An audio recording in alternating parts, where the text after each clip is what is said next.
Hoje nós vamos falar, né?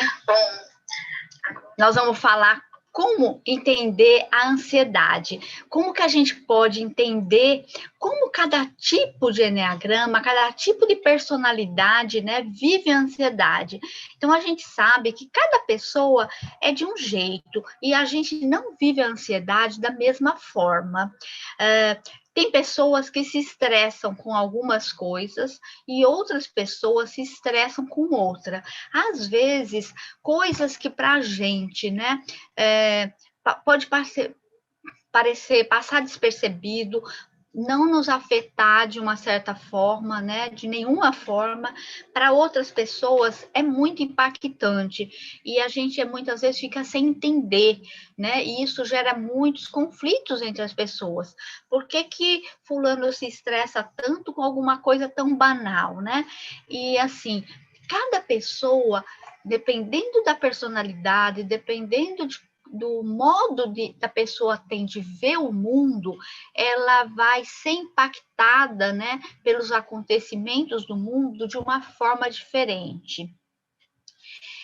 Então, isso vai valer muito também para a ansiedade, para os medos, né?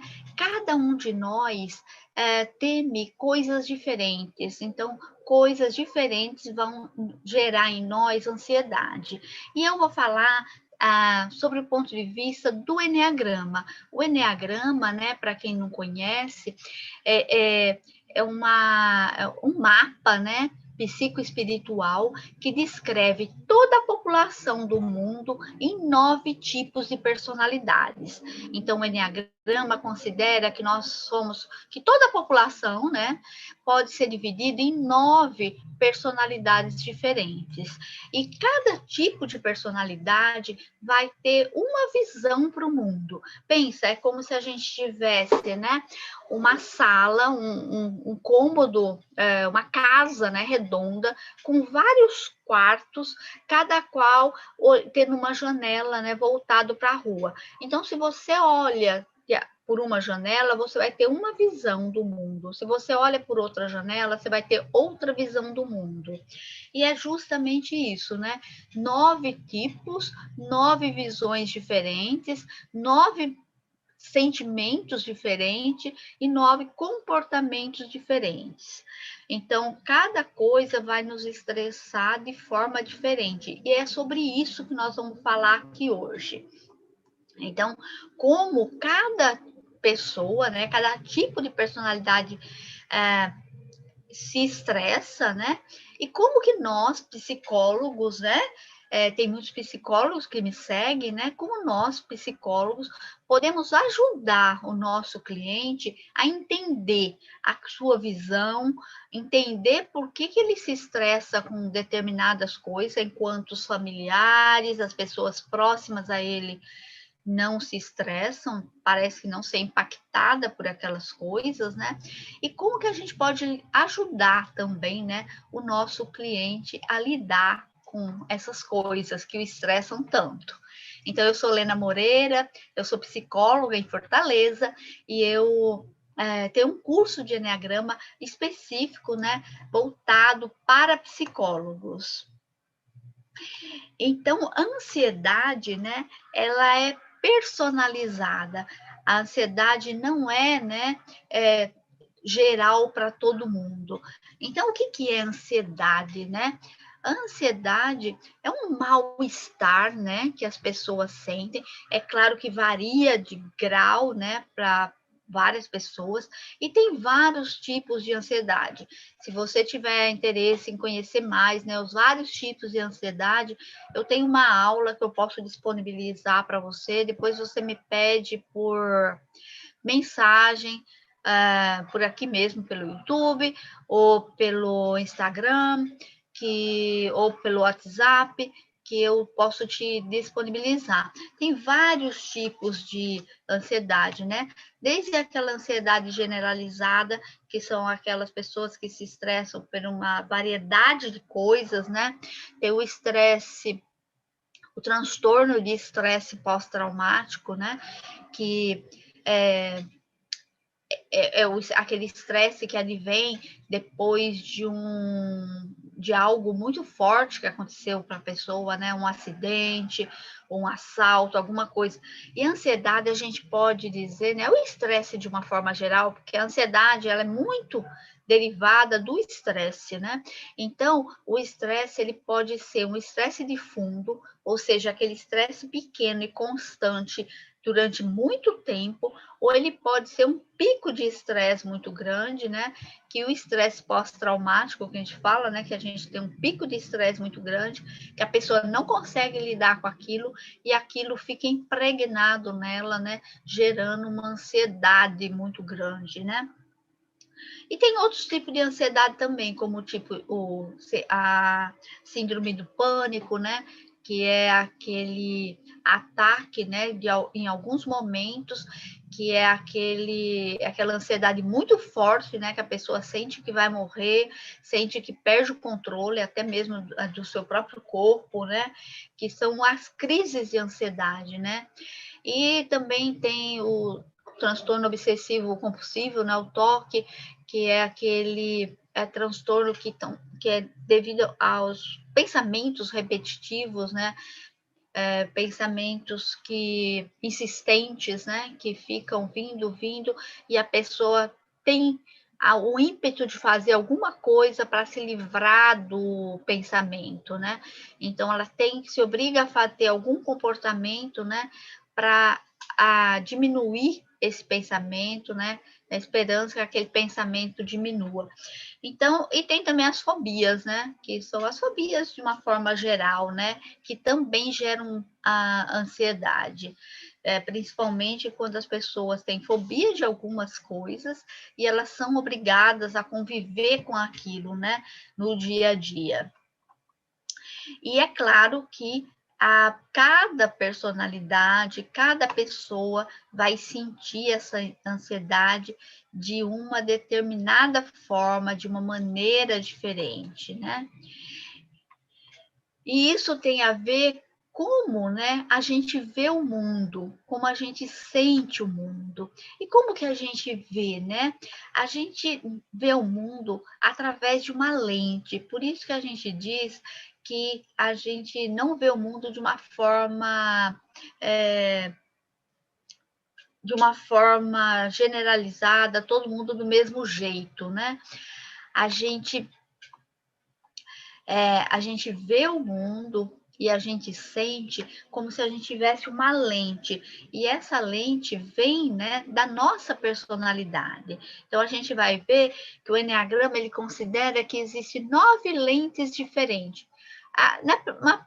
A princípio, né? E depois a gente vai começar a estudar o Enneagrama mais a fundo e a gente vai ver que essas 9 lentes se transformam em 27, depois em 54, depois em 108, que a coisa é mais complexa. Mas, a princípio, a gente pode considerar que são 9 lentes diferentes, né? E essas lentes, ela vai moldar o nosso modo de ver o mundo, de pensar o mundo, né? De sentir e de fazer. E dependendo, né, qual o nosso tipo de personalidade, a gente vai pensar, sentir e agir de formas diferentes. E no Enneagrama, né, um dos princípios básicos que a gente traz é que essa personalidade a gente desenvolve nos primeiros anos de vida. Principalmente durante os 5, 7 primeiros anos de vida. Mas essa personalidade, ela não depende só do nosso meio, né, das nossas experiências, mas ela tem origem na nossa essência, ou seja, naquilo que a gente já traz conosco. Todos nós nascemos, né, com uma essência e a gente desenvolve uma personalidade. E essa personalidade, ela vai ajudar a gente estar aqui nesse mundo, a gente se defender, né, e a gente sobreviver. Então, nós temos, né, esse instinto, né, de sobrevivência que a gente traz conosco e que ajuda a gente a desenvolver essa personalidade. Só que essa personalidade, ela é muito útil, porque ela está ligada diretamente com a nossa sobrevivência. Só que ela também ela muitas vezes atrapalha se a gente fica muito tempo na personalidade. Por quê? Porque quando a gente está no modo sobrevivência, né? Quando a gente está, como que a gente fica no modo sobrevivência? A gente está no medo e a gente está na escassez, a gente está olhando para tudo, tentando se defender.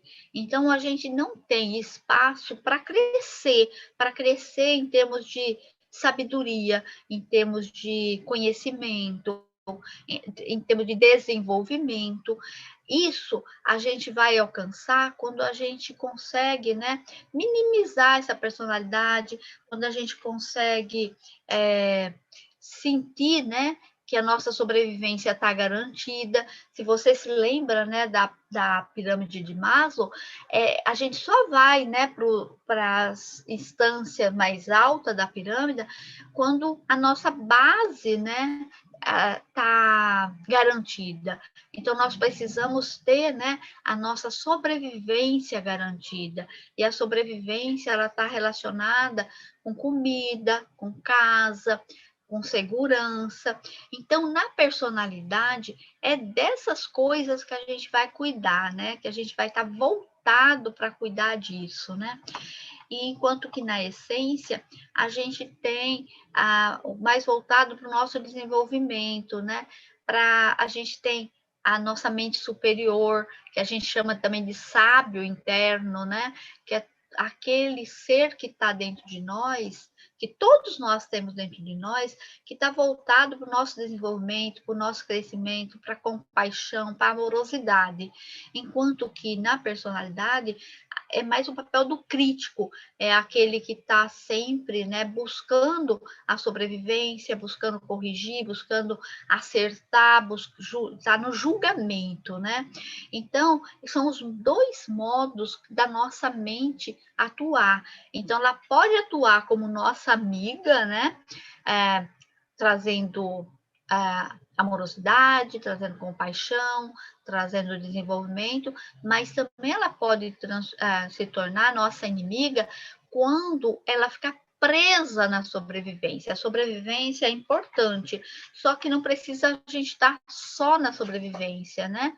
Então a gente tem que ter, né, a nossa personalidade, mas ela não pode dirigir a nossa vida. Ela tem que dar, né, a direção para o nosso sábio, para a nossa essência, né? Que tem a sabedoria, né? De nos levar por caminhos melhores. E a personalidade, o crítico, né? Essa parte nossa que está ligada na sobrevivência, ela pode ficar como pano de fundo, né? Esse é o desejável, que a gente tenha os dois, sim, mas que a gente trabalhe de forma para que a personalidade não fique no controle, mas que a gente deixe o controle, né, com o nosso sábio, né, com a nossa mente, nossa essência. Aqui um pouquinho do que eu tinha falado, né, os dois modos da gente atuar, né, do cérebro atuar, a sobrevivência e o desenvolvimento, né, aqui a essência e a personalidade. Então, a sobrevivência, ela está muito ligada, né, ao nosso cérebro reptiliano, que é o cérebro mais antigo, e a amígdala, né, que ativa, né, quando ela sente que a nossa sobrevivência está ameaçada e ela dá um comando para o corpo gerar outras substâncias para preparar o nosso corpo para nos defender, ou lutando ou fugindo, né? Que os principais elementos são o cortisol e a adrenalina, né? Que nos dá força muscular, que nos gera mais oxigenação no sangue, que nos prepara realmente, prepara o corpo, né? Para se defender, para lutar ou para fugir. Quando a gente está no modo sobrevivência, às vezes a gente faz coisas que a gente nem imagina que a gente conseguiria fazer. Eu, uma vez, o meu filho, né, ele entrou com a cabeça embaixo de um guarda-roupa e ele ficou preso, porque ele colocou a cabeça e virou, e ficou preso. E minha mãe não conseguia tirar, e ele começou a gritar, chorar lá embaixo, e eu, afobada, não sabia, né? Nem pensei, não pensei. Simplesmente eu peguei o guarda-roupa e levantei e puxei. Minha mãe puxou ele, né? E depois, né, do caso passado, eu fui tentar mover, né, ver o guarda-roupa, e o guarda-roupa pesadíssimo, que não conseguia mover de jeito nenhum, nem empurrando, dirá levantando. Quer dizer, a gente vê uma força, né, que a gente não sabe de onde vem. E essa força está dentro de nós. Né? Enquanto que aqui no desenvolvimento a coisa é mais calma, né? E está mais relacionado com o neocórtex, principalmente o pré-frontal, que é o nosso cérebro, né? O último cérebro a ser desenvolvido, a última parte do cérebro a ser desenvolvido. O neocórtex pré-frontal, ele é desenvolvido já no final da adolescência, né? Quer dizer, a gente já nasce com ele, mas ele se desenvolve, né? Ele tem uma segunda etapa de desenvolvimento, que é quando ele se desenvolve mesmo, entre os 15 e os 21 anos, né? 25 anos. Então, a gente ainda, que é quando a gente consegue, né? A trabalhar mais a empatia, a amorosidade, essa questão de a gente se colocar no lugar do outro, né? A compaixão. Então, isso é interessante, porque quem trabalha com criança, né? Às vezes a gente quer cobrar de uma criança o que ela não pode dar, né? A criança, ela não tem muita noção ainda de compaixão, de solidariedade, porque ela não tem nem o físico dela desenvolvido para ter, né, esses insumos. Eu acho bem interessante isso, né? A gente pensar nisso, né? Que que esse cérebro, né, o neocórtex pré-frontal, é desenvolvido quando a gente está mais velho, né? E ele está relacionado, né, com a liberação da serotonina e da dopamina, que são hormônios do bem-estar. Então, quando esses hormônios começam a ser liberados, a gente entra num ciclo virtuoso. Por quê? Porque libera substâncias do bem-estar, a gente se sente bem, e a gente se sentindo bem, mais hormônio é liberado, e quanto mais hormônio, mais a gente se sente bem, e fica num ciclo, né, de sensação, e o ciclo da liberação desses hormônios. Enquanto que quando a gente está no modo sobrevivência, a gente entra num modo vicioso, né? Ou seja, indo cada vez espiralando para baixo, ficando cada vez pior. Por quê? Porque o cortisol e a adrenalina, ele deixa nosso corpo, né, estressado. Ele gera esse estresse, essa ansiedade, esse medo para a gente se defender. E quanto mais medo a gente tem, mais cortisol e mais adrenalina é liberada. E quanto mais adrenalina e cortisol é liberado, mais aumenta o medo e a ansiedade. Então, a gente acaba entrando num ciclo vicioso, né? Então, por um lado, a gente tem um ciclo virtuoso e, por outro, a gente tem um ciclo vicioso, né? E cabe a nós a gente perceber isso, perceber como nós estamos. O Enneagrama ajuda muito a gente é um mapa, né? O Enneagrama é um mapa que a gente sabe exatamente como nós estamos, e ele nos dá pistas do que nós podemos fazer para a gente sair desse ciclo vicioso e entrar nesse ciclo mais virtuoso. Vocês podem guardar as perguntas, que depois eu respondo tudo no final, certo? No final eu vejo aí as perguntas de vocês, que fica complicado eu parar agora. Então, no Enneagrama nós consideramos, né, que a gente tem esses três cérebros, né? E cada cérebro desse, né? Aqui eu tenho a parte mais periférica, né, do meu cérebro, que é o neocórtex. No meio dele eu tenho o sistema límbico, e aqui atrás, e no tronco cerebral e no cerebelo, eu tenho o cérebro reptiliano. O reptiliano, ele é chamado reptiliano porque é o cérebro que também está presente nos répteis, né? O sistema límbico é o sistema dos mamíferos, né? Todos os mamíferos já desenvolvem o cérebro límbico, e o neocórtex é mais o cérebro dos primatas, pelo menos assim, né? Desenvolvido desse jeito, né? E cada cérebro desse, no enneagrama, a gente relaciona com uma tríade do enneagrama, né? Então, no enneagrama, nós consideramos que nós temos, né? Ação, sentimento e pensamento. A ação, né, foi o que eu disse lá no começo, nosso fazer, né, o nosso pensar, o nosso sentir e o nosso agir. Então, a gente age com o corpo, a gente sente com o coração e a gente pensa com a cabeça. Então, essa separação aqui no enneagrama a gente chama de centros de inteligência, que é o centro de inteligência físico, o centro de inteligência emocional e o centro de inteligência racional. Todos nós temos os três centros, né? Lógico, nós temos o corpo, nós agimos, né? Nós temos o corpo, nós temos o coração, nós temos cabeça, nós temos os três.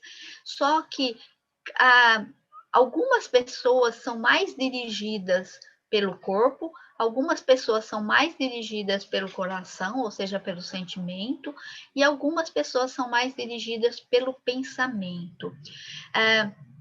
Então, as pessoas que são mais dirigidas pela ação, né, do corpo são os tipos 8, 9 e 1 do enneagrama.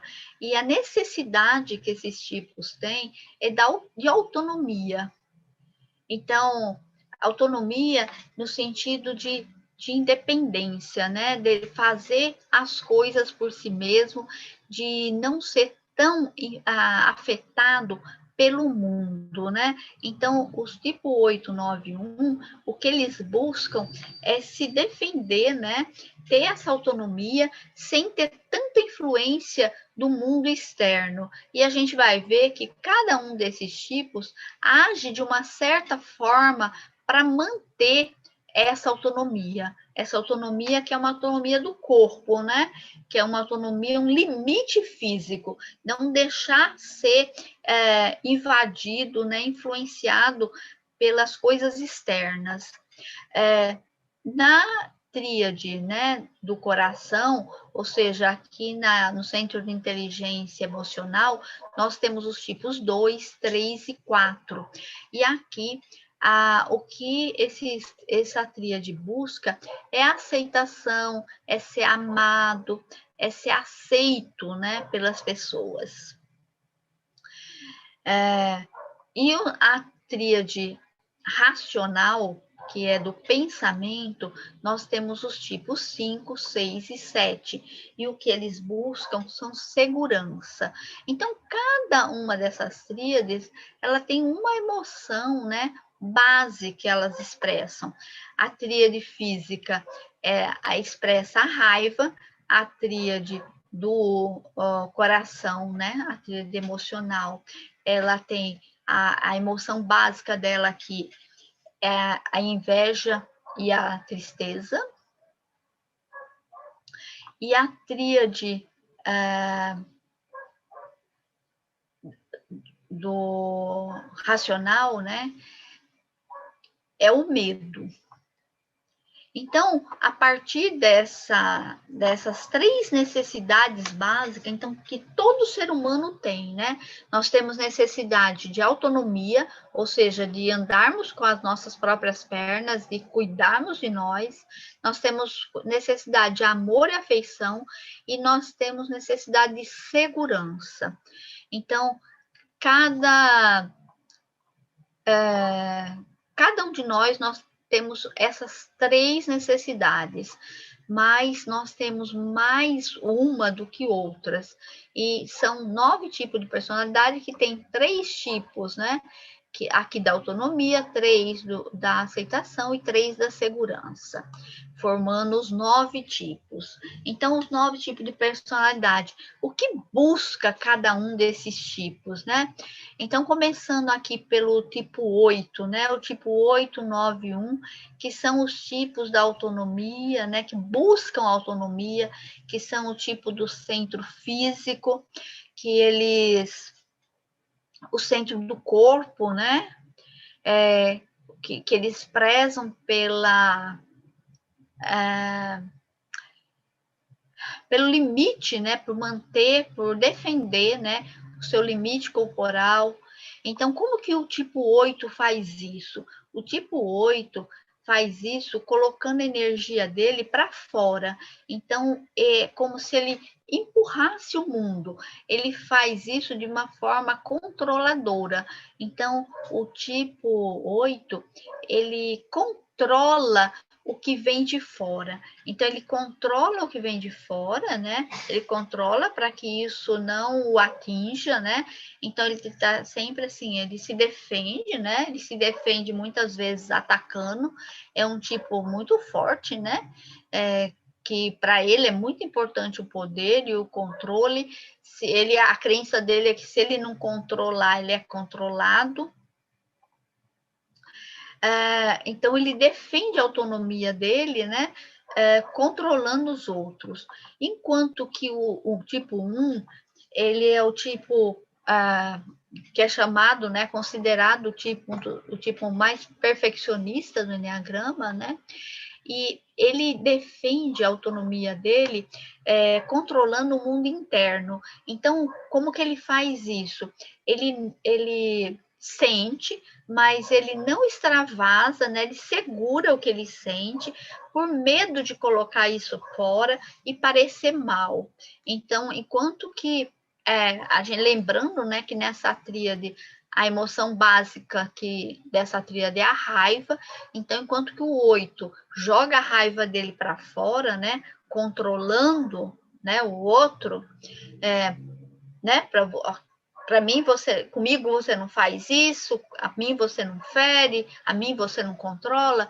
O tipo 1, ele joga a raiva dele para dentro. Por quê? Porque ele acredita que se ele deixar essa raiva, né, tudo isso que ele sente vir à tona, vir para fora, ele pode magoar as pessoas, ele pode não controlar isso, e daí ele vai meter os pés pelas mãos, e o objetivo dele, que é ser perfeito, vai por água abaixo. Então, ele, nesse intuito, né, de fazer as coisas bem feitas, de ser bom, ele segura a raiva dele.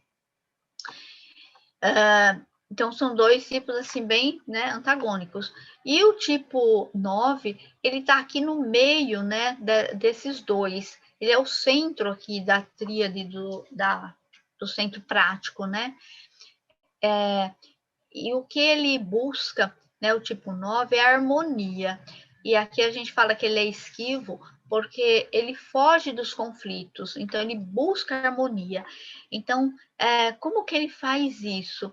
Ele controla, né, a energia dele, tanto de forma externa como interna. Ele percebe, né, que as coisas o atingem, né, vem de fora, mas ele não devolve, ele segura. Então, ele sente como tipo 8, né, que as coisas vêm de fora, mas ele não se defende como tipo 8. Ele engole. Então, ele, para evitar, né, ele engole, na verdade, ele quase não sente, né? A coisa vem, ele percebe, mas ele, como se ele dissimulasse dentro dele, mas isso é inconsciente. Para quê? Para manter harmonia, para não criar nenhum conflito. Então, ele controla tanto o que vem de fora como o que vem de dentro dele, né? Ele controla o que entra e o que sai dele, com o objetivo de manter essa harmonia.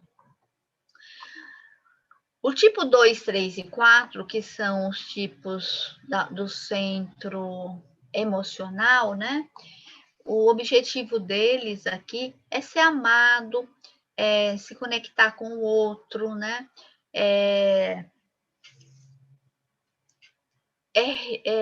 ter atenção do outro. E como cada tipo faz isso, né? O tipo 2, ele vai botar essa energia dele para fora. Então, ele tenta o quê? Agradar o outro, fazer tudo que o outro quer, atender as necessidades do outro. Muitas vezes ele deixa de atender até a dele mesmo, né? Para atender o outro. Por isso que ele é considerado tipo prestativo, porque ele está sempre buscando atender o outro e inconscientemente na esperança de receber aquilo que é tão importante para ele, que é atenção, é amor, é sentir, né, importante para o outro. O tipo 4, que também é dessa tríade, né, ele, em vez de ele colocar para fora, ele coloca essa energia para dentro. E como que ele faz isso, né? Ele prende, né?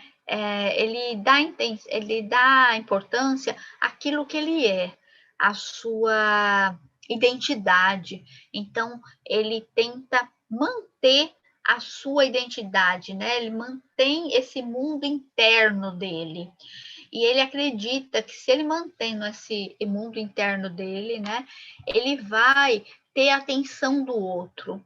Então, muitas vezes, né, ele é um tipo muito melancólico, né?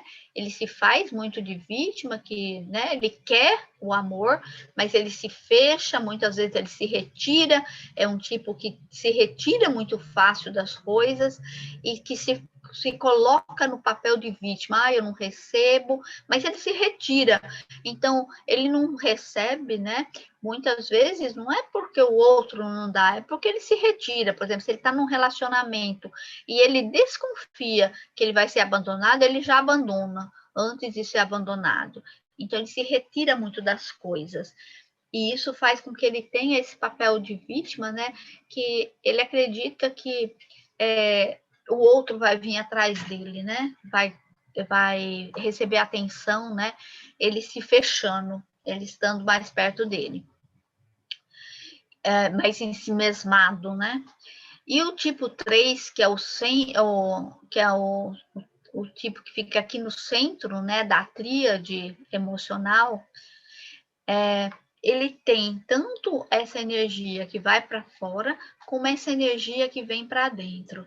Então, ele quer agradar o outro, né? Ele faz coisas para agradar o outro, como ele também está sempre de olho, né, nos valores dele, no que eles querem, né? E a estratégia que o tipo 3 utiliza, né, para agradar o outro, é fazendo as coisas. Então, ele é um tipo assim, mais realizador, né? Um dos mais realizadores no Enneagrama, e ele tem sempre buscando, né, pelo sucesso, porque ele acredita que se ele tiver sucesso, ele atender as pessoas no que as pessoas esperam dele, né? Se ele fizer muita coisa atendendo aquelas pessoas, né, o que as pessoas esperam dele, ele vai receber a atenção, né, aquilo que ele quer. Então, ele usa, né, essa estratégia do sucesso e da realização, de fazendo muitas coisas, tanto para atender, né, o outro, mas também ele está sempre, né, em contato com ele para não sair muito daquilo, né, que ele acredita. E o tipo 5, 6 e 7, que são os tipos racionais, né, do Enneagrama, eles buscam segurança, né? E cada um deles vai buscar de um certo tipo. O tipo 5, que ele é considerado o racional dos racionais, né? O mais racional do Enneagrama, então ele busca segurança, ele busca esse apoio, né? Não fora dele, mas dentro dele. Então, ele busca conhecer muita coisa, estudar muita coisa, se munir de conhecimento, né? Para ele se defender. Então, ele acredita que se ele souber muita coisa, se ele dominar todo o assunto, dominar tudo o que ele precisa, né? Ele vai obter, né, ele vai ter segurança. O tipo 7, ao contrário do tipo 5, ele busca essa segurança fora dele. Então, ele vai para fora buscando coisas prazerosas, buscando coisas boas, coisas que alegres, né? Então, ele vai buscar, né, o prazer fora dele e ele acredita que isso vai fazer com que ele se mantenha seguro, né? Ele está sempre buscando por novidades, sempre buscando coisas novas. E o tipo 6, que é o que está aqui no centro, né, da tríade, ele tem tanto esse ímpeto de ir para fora como vir para dentro. O que isso significa, né? O tipo 6 é o tipo, né, do medo propriamente dito, e o objetivo dele é evitar castigo, né? E por isso ele é hipervigilante, né?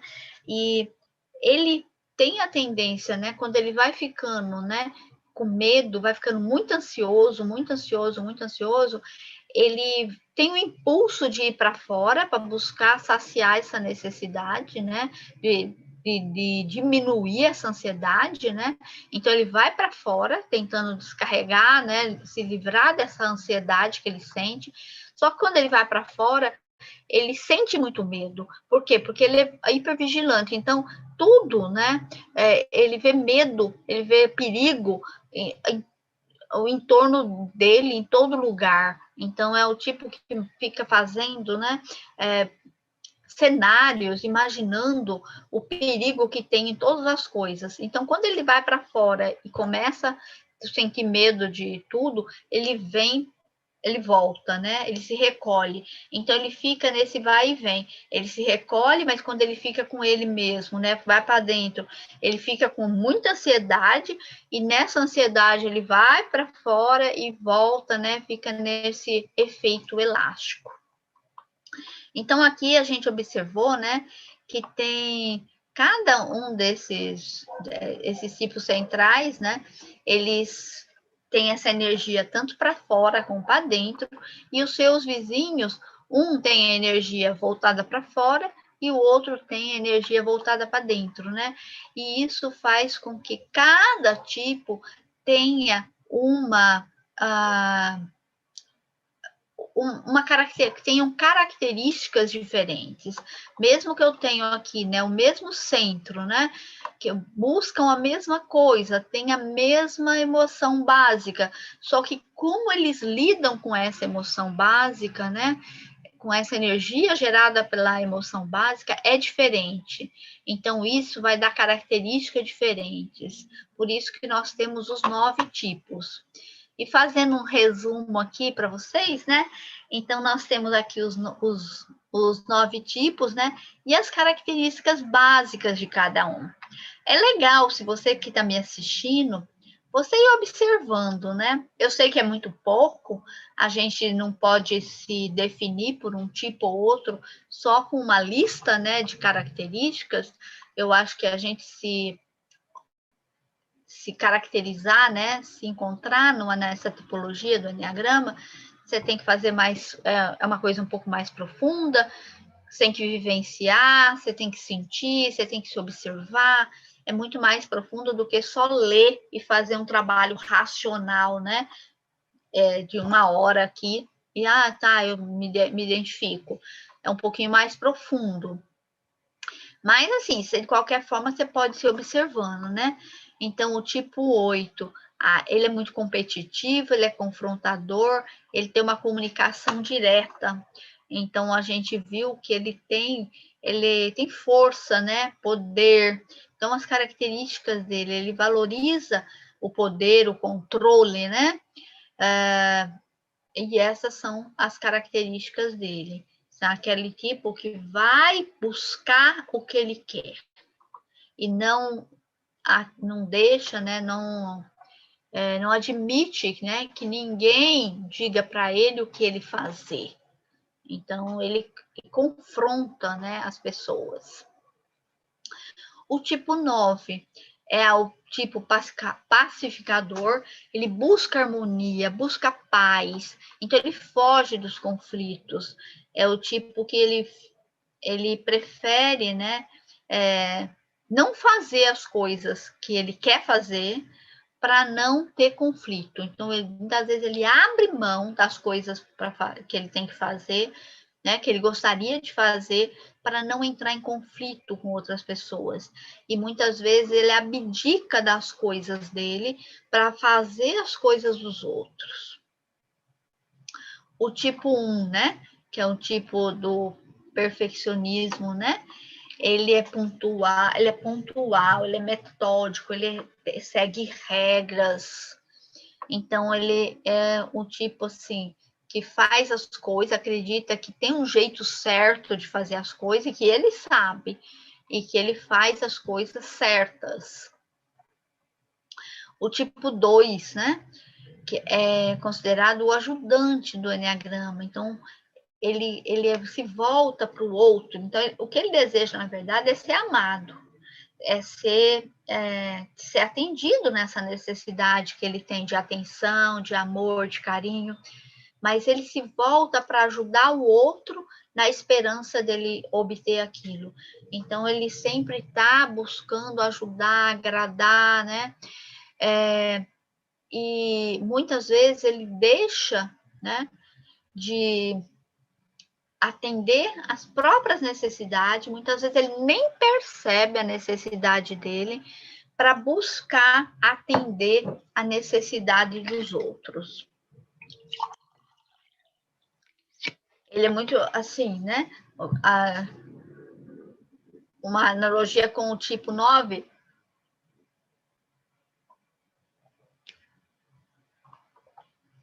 que deixa de fazer as coisas dele para fazer as dos outros. O tipo do 8, o tipo 2 também deixa de fazer as coisas dele, não percebe as suas necessidades para atender a necessidade dos outros. O tipo 3, ele que é o do sucesso, né, que busca o sucesso, e para ele é importante o sucesso. Ele acredita que se ele tiver sucesso, que se ele conseguir fazer as coisas, ele vai receber, né, atenção, vai receber amor, que o valor dele está naquilo que ele constrói, naquilo que ele faz, no sucesso que ele tem. Então, por isso que o tipo 3, ele é muito workaholic e muito competitivo. Então, ele trabalha muito. Ele trabalha muito e normalmente ele tem sucesso, porque ele trabalha incansavelmente para alcançar o sucesso que ele acredita que ele precisa e que ele merece, né? E que ele busca. O tipo 4, que é o último tipo aqui dos emocionais, ele é mais dramático, é mais temperamental, ele é mais voltado para dentro dele, ele é mais introspectivo, ele tende, como eu já disse, né, a se retirar muito das coisas, ele muitas vezes ele é melancólico, né, é aquele tipo que é mais voltado mesmo, né, para ele.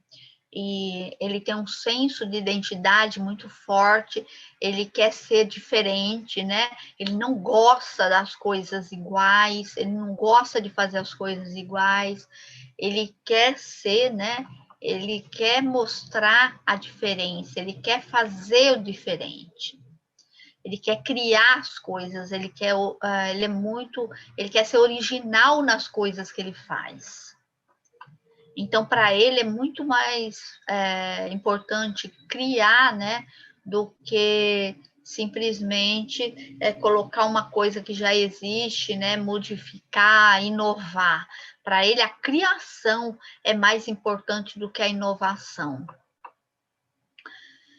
E o tipo 5, né? O tipo 5 é aquele tipo hiperracional, né, que é o mais racional dos racionais. Ele é muito mental, então ele analisa tudo ele não leva para o sentimento, e as ações dele também são muito pautadas no pensamento, então ele analisa tudo, ele é muito intelectual, é muito cético, né? E também ele é reservado. não é que ele seja tímido, né? Muitos tipos 5 não são tímidos, eles conversam, mas ele é reservado principalmente com relação às coisas pessoais dele. Ele não fala muito de si. O tipo 6, né? Que é o tipo hipervigilante, né? Que ele é muito ansioso, porque ele é guiado pelo medo, então ele é hipervigilante, porque ele está o tempo todo alerta para perceber se alguma coisa vai acontecer. Então, na cabeça dele, é sempre que alguma coisa está acontecendo, que alguma coisa está prestes a acontecer. Então, ele está sempre muito vigilante, né? Observando e buscando, né? Fazendo cenários na cabeça dele, imaginando toda a rempa de coisa ruim que pode acontecer na cabeça dos 6 acontece. Então, ele é um tipo que duvida muito, que não confia, né? Que para ele confiar em alguém, ele precisa testar muito, né? Depois que ele testa muito a pessoa, ele consegue confiar. Mas também quando ele confia, ele é um grande amigo. Ele é um amigo fiel, leal, né? E um bom amigo. E o tipo 6 é muito família, né? Ele é muito doação, cuidado, né? Mas ele é muito desconfiado. Não é fácil você ganhar a confiança dele. E o tipo 7, né? Que é o último tipo aqui da tríade racional, ele busca o prazer. Então, ele fica muito pouco nas coisas. Na primeira o primeiro sinal que as coisas não estão indo bem, que as coisas vão sair ruim, dar ruim, ele já abandona aquilo e vai para outra coisa. Então ele está sempre, né, pulando de galho em galho. E por isso que ele é considerado assim, muito disperso, distraído e multitarefas, porque normalmente ele tem muitas frentes abertas, porque quando uma não dá certo, ele já pula para outra. Então ele tem que sentir que ele tem alternativas, que ele pode se mover dentro de algumas coisas, que é difícil para o tipo 7 ele pegar uma coisa só, uma tarefa só, e começar e fazer do início ao fim. Não todos os 7, claro, né? Os 7 trabalhados, né? Não são assim, mas quando ele está na personalidade, ele tem uma tendência muito grande a deixar as coisas inacabadas. Bom, então, né, essas são as características principais, né, do tipo, e daí a gente já pode imaginar, né, como são tipos muito diferentes, que valorizam coisas diferentes, né, isso a gente pode intuir, né, que o que gera, né, o medo nesses tipos também é diferente. Por quê? Porque ele valoriza coisas diferentes. E eu trouxe aqui um resumo, né, falando o que causa medo em cada um dos tipos. Então, o tipo 8, né, que é o tipo do poder, do confronto, né, do controle, o maior medo dele é ser controlado pelo outro. Tanto é que a crença dele é: ou eu controlo ou eu sou controlado. Então, na infância, ele já foi controlado e ele se feriu. Então, o medo dele é ser controlado e ser ferido novamente. Então, por isso que ele se defende com tanta força. O tipo 9, né? Que o que ele busca é a harmonia, a paz, e ele busca, o medo dele é perder o vínculo com as pessoas. Por isso que muitas vezes ele até abre mão das coisas que ele quer para não entrar em conflito com o outro, ou seja, para ele para ele não perder o vínculo. Só que muitas vezes o tiro sai pela culatra, né? Porque quando a gente não se coloca também para as pessoas, que a gente não diz o que a gente quer, não diz o que é importante para a gente, a pessoa não nos conhece. E se ela não nos conhece, ela não se vincula com a gente. Eu acho que o vínculo, né, para a gente se vincular com as pessoas, a gente já conhecer a pessoa. E a gente conhece pelo feedback que ela dá para nós. Se ela sempre diz, né? Ah, fulano, vamos sair? Vamos comer alguma coisa? Ah, tá, vamos. O que você quer? Onde nós vamos? Ah, você que sabe, você que sabe. Se ela nunca dá uma opinião de nada, se para ela sempre tanto faz, a gente fala assim, ah, a pessoa tanto faz, ela tá com a gente como não, né? É difícil a gente se vincular.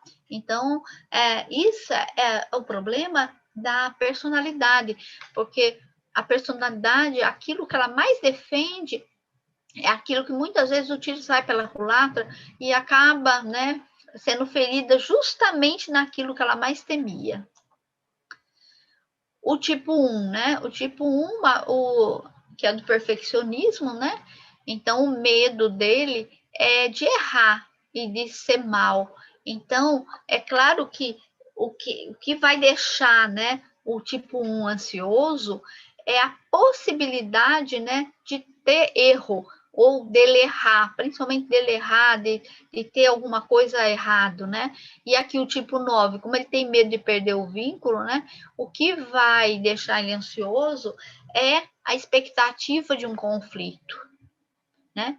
E o do 8, né, quando medo de ser controlado, o que vai deixar ele ansioso também é essa possibilidade, né, de ele ser controlado ou das pessoas confrontar, dele se sentir confrontado, né?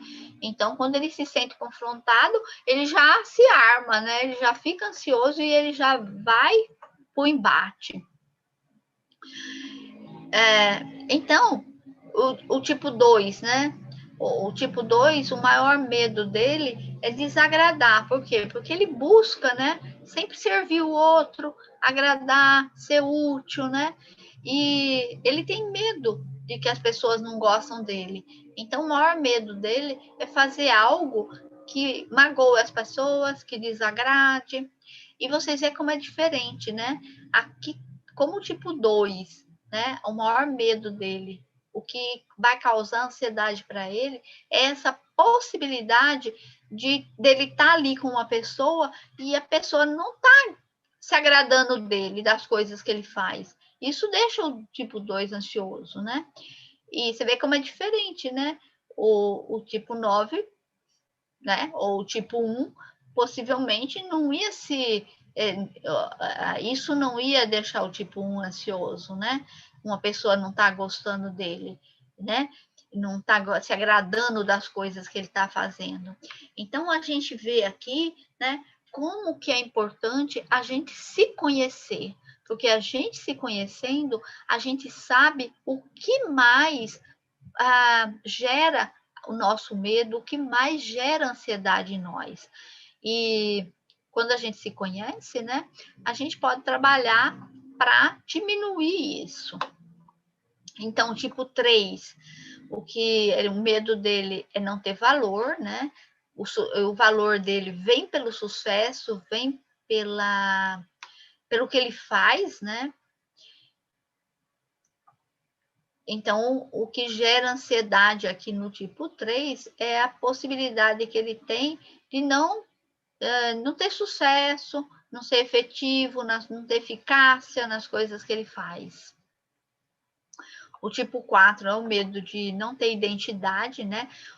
O que deixa mais ansioso o tipo 4 é quando ele tem que seguir algumas regras, quando ele tem que fazer as coisas, né? Deixar de fazer o que ele quer fazer para atender o que os outros querem que ele faça.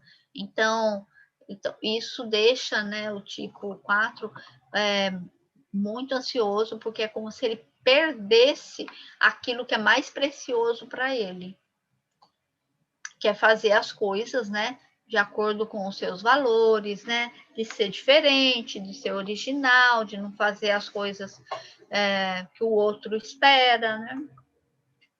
O tipo 5, o maior medo do tipo 5 é de ser incompetente, de ser ineficiente. Então, o que deixa mais ansioso, né, um tipo 5, é quando ele sabe, por exemplo, que ele sente que ele não sabe, que não estudou o suficiente, que ele não sabe e que ele vai se dar mal naquilo, que ele fez alguma coisa ou que ele vai fazer alguma coisa que vai ser ineficiente, que ele não vai fazer direito. Então, isso deixa o tipo 5 muito ansioso.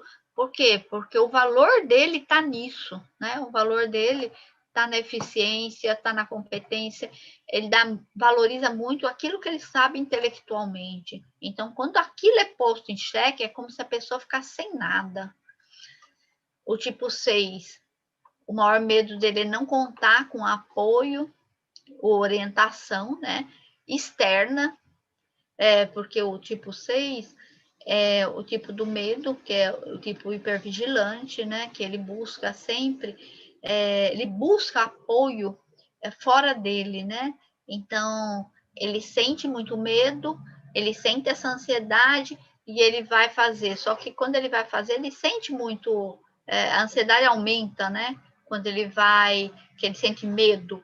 Então, quando ele vai para fora, ele busca apoio, orientação de outras pessoas, orientação externa, né?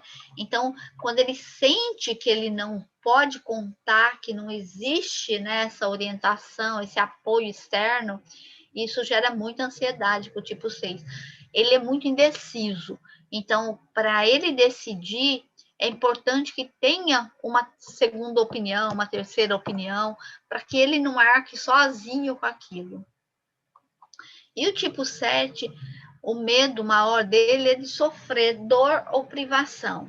E por isso, né, que ele busca, né, o prazer incessantemente, pulando, né, de uma atividade para outra. Então, e o que mais gera ansiedade nele é essa possibilidade, né, dele de dele ter esse sofrimento, né? Dele não conseguir se livrar desse sofrimento. Tanto é que ele racionaliza muito, né? Quando ele sofre, ele vem, ele sempre racionaliza para tentar amenizar esse sofrimento. E quando ele vê, né, a possibilidade de não conseguir fazer isso, quando, né, alguma dor vai pegar mesmo, né? Isso gera muita ansiedade. É claro que isso faz o tipo 7 ser mais divertido, viver mais de boa, só que também, assim, ele perde a oportunidade de viver muitas coisas, né, internas dele.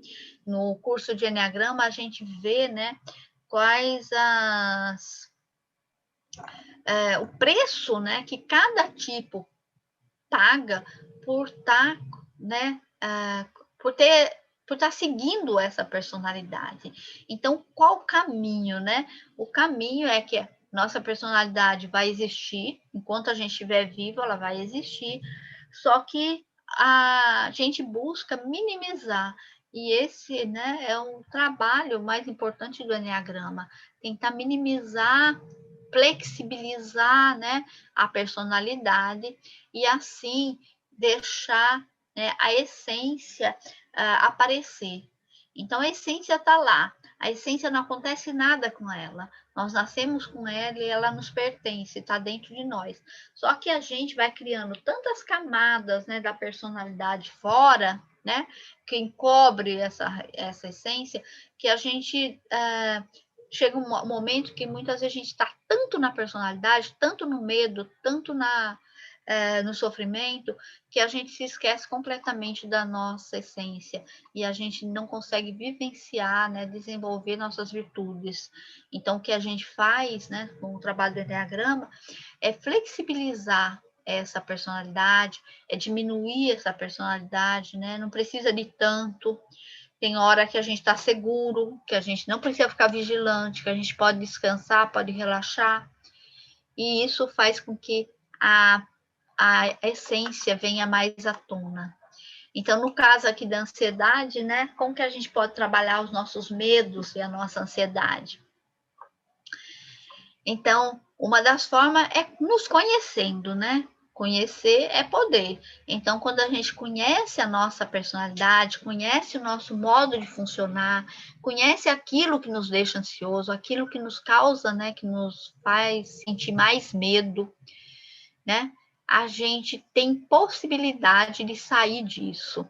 Então, a gente acolher esses medos, não negar, porque quando a gente nega, né, a gente varre para baixo do tapete, e a gente sabe que as coisas inconscientes, né? Quando a gente nega, a gente deixa, não toma consciência daquilo, o inconsciente, ele pode não estar aqui no pensamento, não estar aflorado, mas ele tem um grande efeito sobre nós.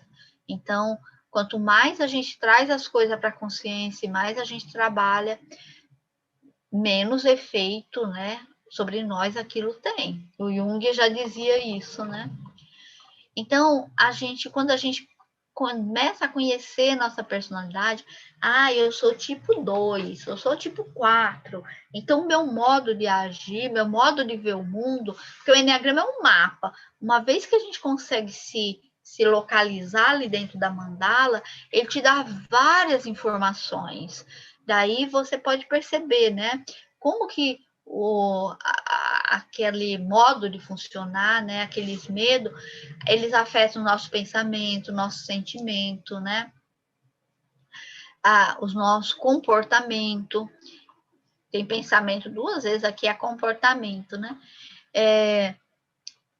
E quando a gente começa a perceber como que eles afetam, a gente fica consciente deles e a gente percebe quando isso está aflorando, né? Se a gente consegue ter uma constância, né, de manter essa consciência, esse estado de presença, né? A gente consegue escolher, né, agir com consciência. Então, primeiro a gente escolhe estar consciente, a gente faz trabalhos para estar consciente, né, para aumentar esse tempo. Ninguém está consciente 24 horas por dia, é impossível. Mas a gente pode fazer trabalhos intencionais para a gente estar consciente a boa parte do nosso tempo, né? Vários momentos durante o nosso dia, e assim a gente agir com consciência. E quando a gente age com consciência, a gente pode escolher buscar uma atitude nova, diferente daquilo que a gente vem fazendo a vida toda, né? Que é aquilo, quando a gente age no medo, de acordo com o que a gente sempre agiu no passado, a gente está fazendo sempre igual, ou seja, a gente está num automatismo, a gente está numa repetição, e se a gente faz tudo igual, a gente vai ter os mesmos resultados. Então, a gente tem que perceber como que nós estamos e sair, quebrar esse ciclo, né, da repetição e buscar novas atitudes mais saudáveis, que nos façam sentir melhor. E como que a gente pode potencializar tudo isso, né? A gente pode potencializar isso com uma autoobservação constante, com meditação, com mindfulness, com técnicas corporais, de aterramento, né? De técnicas de presença, em que você se faz presente uma boa parte do tempo, e fazer isso uma constância, fazer isso uma coisa, como escovar o dente, um hábito. Eu me habituar a estar presente, né? Estar sempre presente, né? E percebendo. Pois é isso que eu tinha para falar para vocês. Eu vou aqui descompartilhar minha tela e eu vou tentar ver aqui se você tem alguma pergunta, se tem alguém aqui.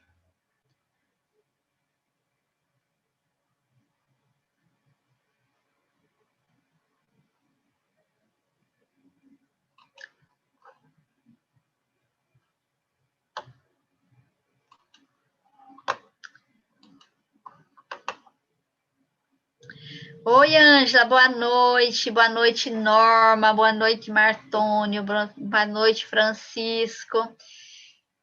Como é que está? Me diga aí como que vocês... se eu falei alguma novidade, o que vocês acharam, como que vocês sentem, se vocês já têm ideia, né, do que pega mais para vocês, o que deixa mais ansioso. Se você tiver alguma pergunta também para colocar para mim aqui no chat.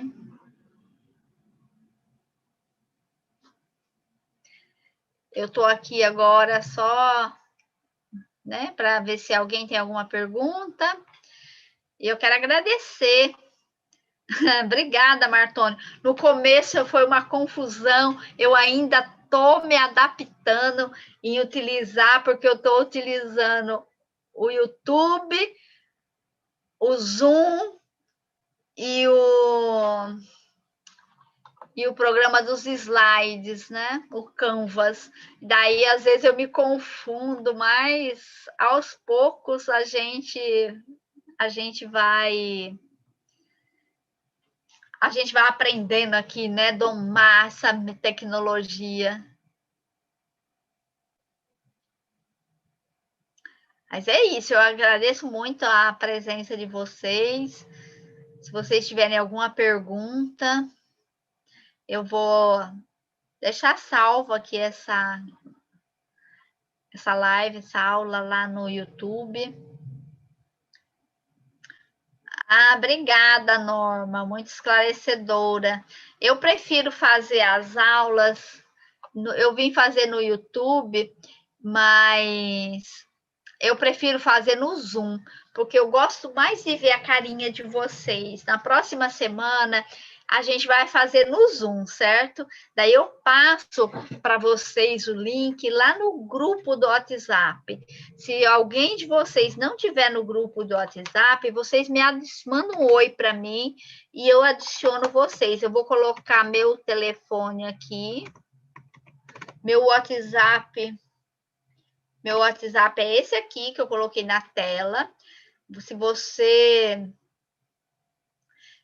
não estiver em nenhum dos grupos meu do WhatsApp, você manda uma mensagem para mim que eu te coloco num grupo. Os grupos estão bem paradinho, eu só estou avisando das aulas, então não vai ter muito movimento.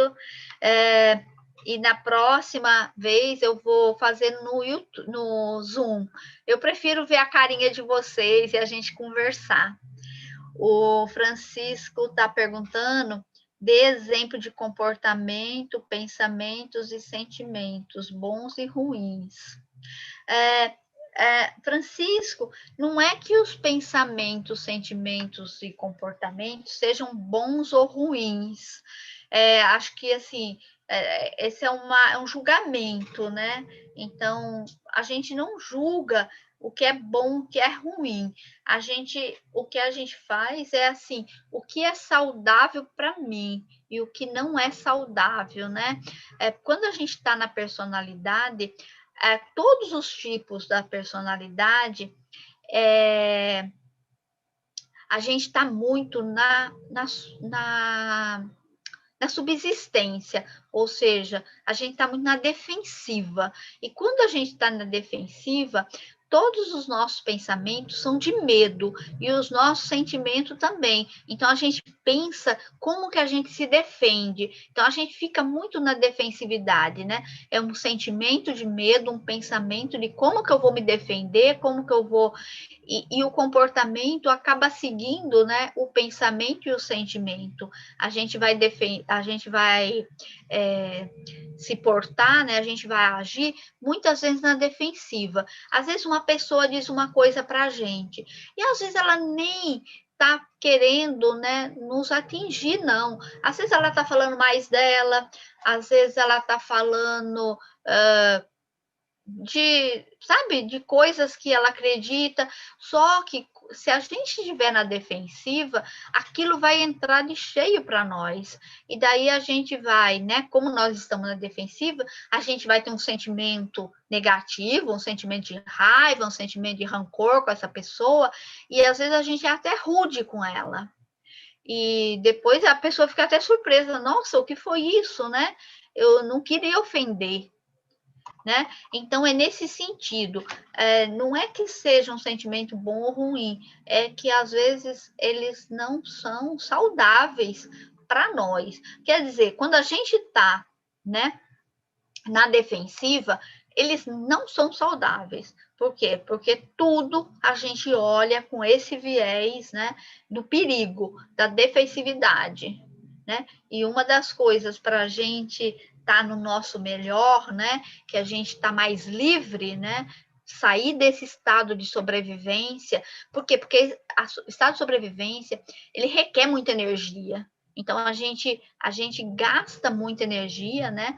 Para isso. E se a gente quer gastar essa energia desenvolvendo, aprendendo, construindo uma coisa melhor para nós, né? Nos desenvolvendo mesmo, ampliando nossa consciência, a gente tem que sair desse estado de sobrevivência. É o que eu falei no início, né? O estado de sobrevivência precisa sim, né? Porque a gente precisa sobreviver, a gente precisa cuidar da nossa vida, mas ele pode estar como pano de fundo. Então, deixar a nossa essência, né? Como motorista, como guia da nossa vida. Não sei se eu consegui, será isso que você estava perguntando? A Norma tá dizendo que é muito trabalhar a essência. Norma, a essência, a gente não precisa trabalhar. A essência, se a gente trabalhar a nossa personalidade, a essência está lá. A essência ela está dentro de nós. Então, o que a gente precisa trabalhar é essas camadas, né? Descascar a cebola, como a gente fala na gestalterapia, a gente descascando a cebola, a gente tem que trabalhar tudo aquilo que nos impede de entrar em contato com a nossa essência. E o que nos impede de entrar em contato com a nossa essência é a nossa personalidade. Quanto mais rígido a gente né? Quanto mais grossa essa camada da personalidade, mais distante da nossa essência. Então, a gente vem trabalhando, né, a nossa personalidade, buscando flexibilizar ela, sair desse estado de reatividade, e daí a nossa essência floresce, porque ela está ali. Com a essência, a gente não precisa fazer nada.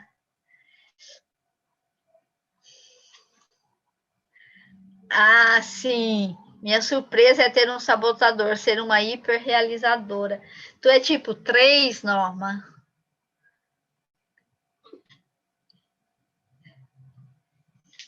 O tipo 3 realmente, né? Ele se sabota porque ele é o tipo emocional. E como emocional, ele tá ali no centro das emoções. Só que ele não sente.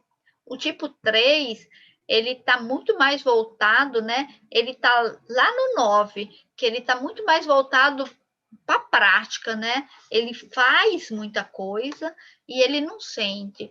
Então, ele se sabota nesse sentido, né? Nessa coisa do fazer, ele passa a vida toda fazendo. E além de tudo, é assim, porque às vezes eu acho muito bom a gente fazer as coisas, mas a gente faz e saboreia o sucesso, fica com ele. O tipo 3 não consegue ficar. Assim que ele consegue uma coisa, ele já coloca uma outra meta lá em cima. Então, ele está sempre buscando. Por isso que a gente fala que o pecado dele é a vaidade, né? A distorção, né, do sentimento dele é a vaidade, que é vanglória, né? É como se fosse uma glória vã. Ele corre atrás das coisas, ele quer o sucesso, mas nada preenche. Ele está sempre buscando. O Padre Domingos ele dá o exemplo, né? É como se fosse assim, vanglória, né? A mesma coisa que fosse assim, quando a gente assopra um espelho, fica aquela camadinha. É como o sucesso do tipo 3 rapidamente desaparece e ele quer buscar de novo. Então, esse, né? Esse é o sabotador, né? Do tipo 3, né? Essa busca pela hiperrealização constante e que nunca chega, né? Por quê? Porque ele está sempre colocando patamares mais e mais altos.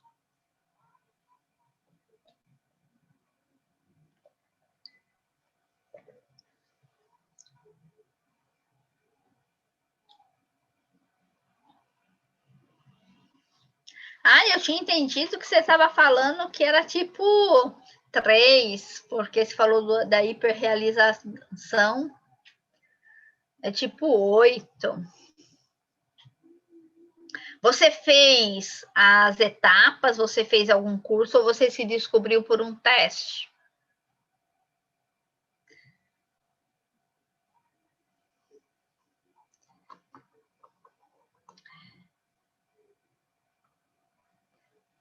Todos vocês sabem, vocês que estão aqui, né? Vocês sabem o tipo de vocês?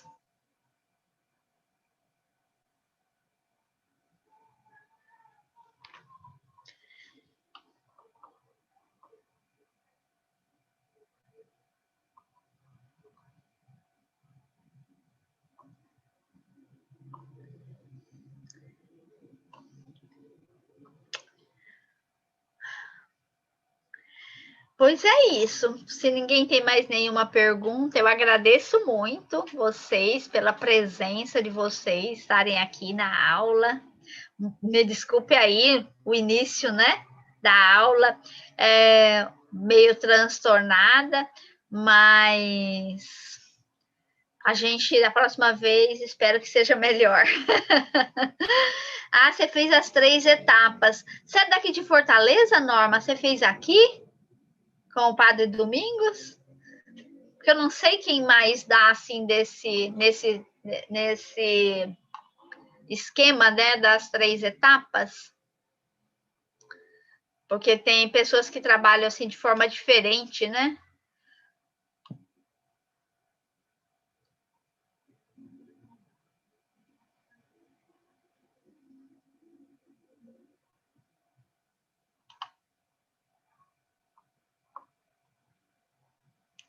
A Ângela está dizendo, mas vai descobrir, Ângela. Daqui a pouco você descobre. Ainda mais agora, né, que você está no curso. Vai descobrir daqui a pouquinho, tá bom? Pois, gente, boa noite, muito obrigada. Na próxima quinta, a gente